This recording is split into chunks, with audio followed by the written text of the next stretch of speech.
నమస్కారమే చేయరు.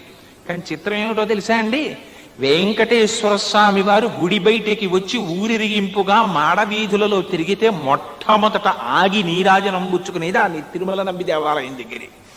ఎందుచేతో తెలుసా, ఆయన ఎంత గొప్పవారంటే తిరుమల నంబి ఆయన కేవలం వెంకటేశ్వర స్వామి వారికి ప్రాచీన కాలంలో అభిషేకం చేయడానికి మడినీళ్లు తీసుకొచ్చేటటువంటి వాళ్ళు కూడా లేనటువంటి రోజుల్లో గురువు గారి ఆదేశం మేరకి నీళ్లు తేవడం కోసమని మహానుభావుడు బయలుదేరి పాప వినాశనం దగ్గరికి వెళ్ళి కుండతో చీకట్లో బ్రాహ్మీ ముహూర్తంలో నీళ్లు తెచ్చేవారు.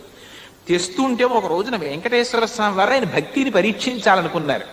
అనుకుని లోకానికి చాటి చెప్పాలని ఒక చిన్న బోయవాడి రూపంలో వెనకాతలు వచ్చి తాత తాత దాహం వేస్తోంది నీళ్ళు ఇవ్వా అన్నారు.